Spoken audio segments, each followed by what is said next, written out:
sudah banyak video orang buat soal Kiai Imad dipecat oleh PBNU. Itu sudah saya duga. Flashback ke belakang ya. Kalau kita melihat perkembangan soal PBNU setelah dipimpin oleh Gus Yahya Stakuf dan Rois Amnya itu kurang menarik. Di awal pencalonan Gus Yahya, saya itu berpikiran apa ya, sangat-sangat positif. Ini loh yang melengkapi satu sisi kekurangan yang ada di Kiai Said. Tapi terbalik, wah kecewa gitu. Saya tahunya dia kan Gus Durian juga. Dulu orang dekatnya Gus Dur kan. Ternyata memang lebih dekat Kiai Said dengan Gus Dur. Yang mendekati sisi ideologi dan lain sebagainya itu Kiai Said. Dugaan saya salah. Ya karena saya menonton kan ucapan-ucapan dia sebelum menjadi ketum. Seperti itu gitu loh, lebih menyala gitu loh. Ada yang juga dalam melihat soal Israel, soal Palestina, jangkauannya lebih luas. Saat itu, setelah menjadi ketum, hal yang saya lihat pertama kali saat dia itu katanya itu kaget atau heran, ternyata PBNU uangnya banyak. Ada kan video itu, entah itu uang apa saya nggak tahu, entah uang kas atau uang apa saya juga nggak tahu. Ternyata PBNU kaya, kan bilang gitu kan. Lalu saya ngeliatnya gini, ini ngapain gitu loh, sang ketum itu berbicara hal begini gitu. Hal soal ternyata PBNU itu bisa dibilang kaya, uangnya banyak gitu loh. Lalu bagaimana dengan orang Nahdliyin ini yang jumlahnya mayoritas? Di benak saya berpikir seperti itu. Lalu saya berpikir juga, oh ada fikih peradaban, bagus ini. Dan fikih peradaban ini juga menyangkut berbagai macam hal. Tapi nggak tahu nih sisi ekonomi yang dikejar itu arahnya kemana, atau hanya ke kiai saja yang di pengurus, atau ke kiai pesantren, atau ke rakyat gitu loh. Nah itu yang belum ada bukti sampai sekarang. Mungkin juga ada hasil tapi karena pemberitaannya tidak santer. Dan saya lihat soal media setelah era Gus Yahya itu media untuk PBNU itu agak meredup. Dan yang paling berat saat Kiai Said itu membangun sisi media itu berat. Sedangkan Gus Yahya ini kan hanya menerima limpahan dari kemarin.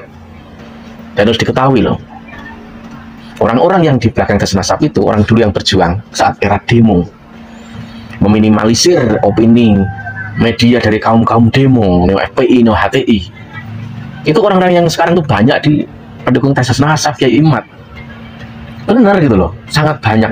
Bisa dibilang itu Gus Durian, lebih banyak di situ. Lalu bercampur dengan berbagai macam, tapi yang tetap mendominasi ya Gus Durian itu sesungguhnya. Nah, setelah eranya Jokowi itulah itu. Makanya saya itu agak beda dengan beberapa teman yang tetap mereka itu pro lah dengan Gus Yahya Stakuf, sangat mendukung, apalagi mencalonkan kemarin itu kan Prabowo Gibran gitu. Karena apa? Karena ada Jokowi katanya seperti itu. Karena juga Jokowi kan diangkat jadi apa sih di PBNU itu paling tidak itu. Entah orang yang apa ya, saya lupa itu saat itu. Intinya pokoknya kesannya tuh ikut Jokowi gitu loh. Gus Yahya kan terbacanya seperti itu. Itu saya kecewa. Ini kok beda ya dengan cara taktik politiknya Kiai Said yang lebih elegan, lebih bagus. Ini terlalu aduh, akhirnya korbannya apa? Ada Kiai Marzuki dipecat lah. Dan saya yang memecat pasti ya sama lah. Nggak beda jauh dengan orang yang sekarang ini memecat Kiai Imad tuh nggak beda jauh. Orang-orangnya nggak beda jauh gitu loh. Lalu bisa saja orangnya agak ada yang beda, ada yang sama gitu loh. Padahal Kiai Imad ini sosok yang berbeda gitu loh. Beda dengan sisi politik yang dibawa oleh Kiai Marzuki saat itu, saat Pilpres itu beda. Ya saya melihat perilakunya gitu loh, kok begini gitu. Ada kiai yang punya jasa banyak, kenapa asal dipecat saja dari PBNU gitu loh. Padahal nama Kiai Marzuki itu tenar. Ibaratnya dia itu salah satu garda orang yang melawan sisi opini Wahabi, orang-orang kaum intoleran dan lain sebagainya. Kenapa hanya karena ada politik lalu seperti itu gitu loh. Entah itu alasannya itu karena jabatan atau apa, atau masanya udah habis atau apa gitu loh. Tapi semua itu ada tanda tanya banyak. Nah dulu itu ya, dulu saat demo-demo itu, ini hanya flashback ke belakang. Ada gambarnya nih, saya lihat nih. Lihat nih. Ya kan? Ini nih bersatu nih, NU nih. Ya kan? Ini ada PKB, ada Gus Yahya, klubnya Gus Yahya ini klubnya Bibip. Ya kan? Gus Durian. Nah ini orang-orang seperti kita semua tuh di sini semua. Gitu loh. Tapi yang gerak di medsos, tahu nggak? Yang gerak di medsos itu tuh ini yang meminimalisir opini-opini oleh kaum-kaum yang kemarin demo itu, gabungan dari mereka itu tuh ini di medsos. gitu loh. Karena lawannya cuma satu ini dulu saat itu, kaum demo, no FPI, no HTI, ya kan. Ini bisa bersatu. Makanya dulu opini kuat yang dipakai kan pro NKRI gitu kan. Nah, ini bersatu semua, itu loh, bersatu. Nah, setelah muncul tesis dan politik berubah, medannya tuh berubah, petanya tuh berubah. Akhirnya jadi seperti ini. Ini NU nih, ya kan? Ini apa, PKB ini, PKB, ya kan? Ini Gus Yahya, Gus Yakut lah di sini. Ini, nah ini Bibip ini dan Rois Am di sini nih, gitu loh. Kalau kita melihat sisi opininya tuh di sini. Nah, di bawahnya ini ada ini nih, ya kan? Garis lurus, NU garis lurus di sini juga, di bawah ini juga. Ada lagi nih, ini FPI di sini juga. Nah, ini bersatu nih. Di dalam sisi opini itu begitu, bersatu. Nah ini Gus Durian tetap, Gus Durian mungkin di sini ikonnya Yeni Wahid, Mahfud MD seperti itu kan. Dan di sini ada masih nih, ini kita semua di sini nih. Yang sekarang itu kebanyakan di tesis nasab, ya kan. Nah ini, karena ini PKB dan Gus Yahya ini, tahu sendiri kan politik kemarin itu seperti apa. Sampai sekarang masih. Kemarin kita kenapa tidak menyambut soal isu-isu MLB, karena masih percaya dengan ini, gitu loh. Nggak tahu nanti gitu loh gerakannya bagaimana gitu loh, karena masih percaya dengan ini. Nah ini gitu loh, kenapa ini di sini ada Rois Am, ada Bibip di sini, ada FPI, ya kan, ada NU garis lurus. NU garis lurus sesungguhnya bukan NU gitu loh. Nah ini kenapa Rois Am di sini, karena saat zaman Kiai Said, Rois Amnya siapa? Dia kan aktif di MUI, zaman demo-demo itu sangat aktif di MUI, ya kan. Nah ini tuh masih berjuang sahabat. Nah ini yang diperjuangkan tuh ini nasab, tesis nasab, ya kan, soal sejarah dan lain sebagainya di sini. Ya karena yang disasar ini, karena memang ini bisa dibilang apa ya, soal sejarah, tesis nasab itu seakan-akan kita semua tuh kayak dibodohin gitu loh. Karena bela ini, makanya ini di sini. BP, Rois Am, FPI, garis lurus itu di sini. Akhirnya pecahnya karena ini, alasannya ini politik, soal nasab dan kepentingan apa, mungkin keluarga. Karena isu-isu yang beredar itu kan, kenapa kok berat atau bersatu seperti dulu? Karena ada salah satunya keluarga, entah itu menantunya itu dari Pak Alwi lah atau apalah. Ini ada terdengar di medsos itu banyak. Ya ini ujian, harusnya diuji. Kalau dulu melawan yang kaum demo itu, nah sekarang kan halnya kan sekarang hal dibahaskan ini. Ya kebenaran tuh terasa dikorbankan karena mungkin ada sisi politik, ada sisi keluarga, kerabat, dan juga mungkin ini. Dan pemicunya tuh ini, nasab ini. Padahal ini benar apa yang diperjuangkan. Coba sampai sekarang ada buktinya yang sahih soal nasabnya itu. Ada nggak? Ya kan? Kalau misalkan Rois Am itu berpihak di sana, ya kita maklum lah gitu loh. Mau jejak digitalnya aja jelas, dulu dia memuji FPI seperti apa. Ada kan? Nah kemarin itu kenapa kok isu-isu MLB itu menggelindingkan, tapi akhirnya kan mentah. Ya karena kita tuh masih diam, masih percaya dengan Gus Yahya Stakuf ini, Gus Yakut ini. Tapi karena ada sisi politik, apalagi kemarin tuh soal apa, pansus haji itu apa itu, ya kan, agak ramai sekarang, udah sepi lagi kan. Nah ini dia gitu loh, hal-hal politik ini, ya kan. Ini salah satunya yang membuat apa, tidak solid. Dan yang paling masih berjuang itu tetap ini, kelompok-kelompok aktivis muda NU ini, yang anti radikalisme ini, yang sekarang banyak di tesis nasab ini. Ya karena sisi mungkin keluarga, politik, kepentingan tertentu ini lebih penting bagi mereka, dan duduk di struktural itu loh. Nah mungkin sasaran lainnya nanti kelompok-kelompok aktivis ini, orang-orang yang anti radikal ini, ya ada lagi gitu loh, ada hal lain lagi.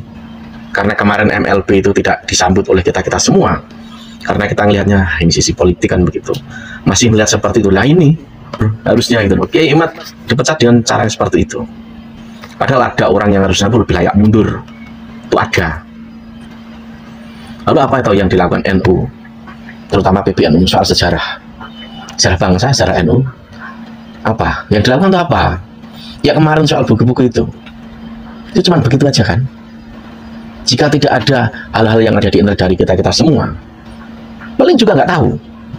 Belum lagi soal makam, itu parah soal makam itu loh, sangat parah. Apa yang dilakukan PBNU? Soal dawir, memerangi daerah, apa yang dilakukan PBNU? Apa coba? Banyak soal berbagai macam hal lah, taktik propaganda doktrin mereka itu. Apa yang dilakukan PBNU untuk melindungi umatnya, warganya itu apa?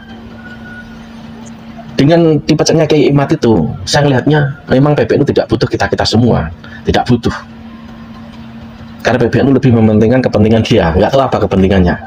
Mungkin bagian dari politik lah, dari mungkin kekerabatan lah, perkenalan lah, mungkin seperti itu, mungkin bisa juga tidak.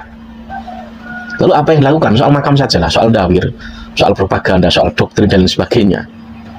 Gimana itu? Itu apa di mata PBNU itu hal sepele? Apakah itu hal sepele? Soal haul saja lah, apakah bisa meluruskan? Saat haul itu diklaim itu nama-nama kota, nanti 30 tahun lagi orang tahunya apa? Anak cucu itu tahunya apa? Pasti yang punya kuasa di daerah itu, yang punya peran kuat itu ya mereka. Lalu kemana peran-peran Wali Songo? Itu kemana? Yang peran-peran Wali Songo mulai disingkirkan, bahkan mereka itu berani berkata ikonnya Wali Songo itu ada satu tokoh, Syekh Abdul Qadir Al-Jilani. Itu kan jelas mereka itu merendahkan, menyingkirkan. Jelas, padahal apa yang mereka katakan itu tidak ada bukti. Seperti dongeng. Apakah kita harus dongeng gitu? Kan enggak. Sebenarnya ini ya, kasus ini yang paling rugi itu Gus Yahya loh. Kalau alasannya itu apa, kemarin tuh saya lihat itu beberapa kali sedikit-sedikit apa, emang karakter orang moderat itu kan nggak terlihat, banyak yang terlihat, tapi terlihat ya mungkin satu, beda pergaulan grup terutama ya lewat HP itu berpengaruh loh. Misalkan si A nih, entah ini ketua apa bagian ini masuk grup, ini bisa kebrainwash lewat grup gitu loh, lewat grup. Pembodohan soal makam itu sangat penting, itu berhubungan dengan sejarah.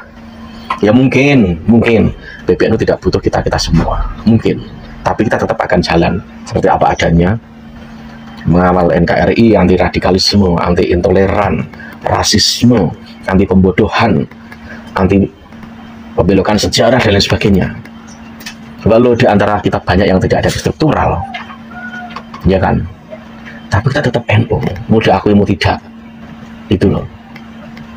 Justru Kiai Imad dipecat semacam itu, justru itu yang membuat enak, lebih enak. Baru awal gitu loh. Dan bukti itu banyak gitu loh. Secara sains, filologi dan lain sebagainya itu jelas. Lalu apa yang dipermasalahkan? Ini yang terkesan ini kenapa? NU terasa lebih mementingkan hal-hal yang ini bisa dibilang apa ya, berbalik dengan sisi keilmuan, kemajuan zaman, sains, ini berbalik seakan-akan. Faktanya dilihat seperti itu.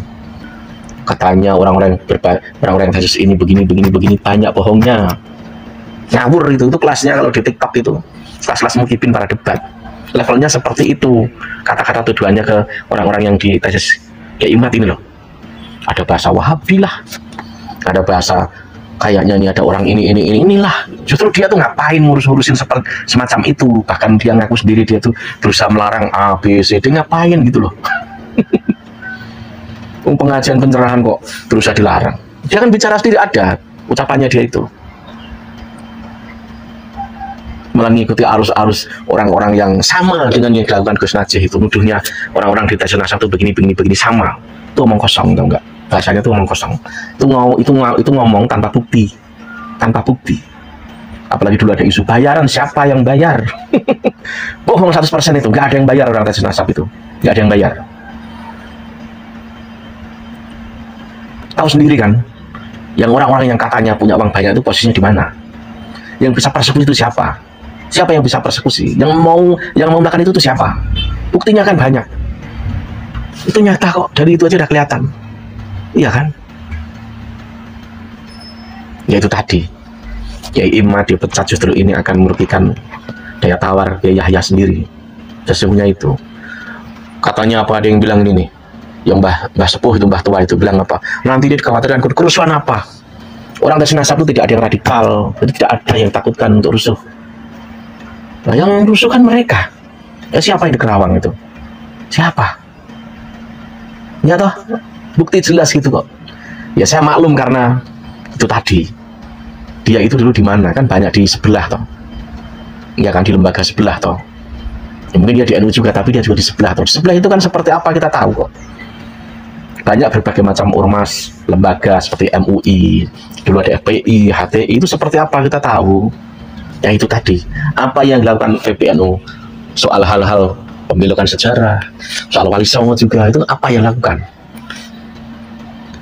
Ya kalau misalkan itu tidak melakukan apapun, ya malulah gitu loh. Misalkan mengklaim kita ini penerus ajarannya Wali Songo, secara ada struktural PBNU begitu, ya aneh gitu loh.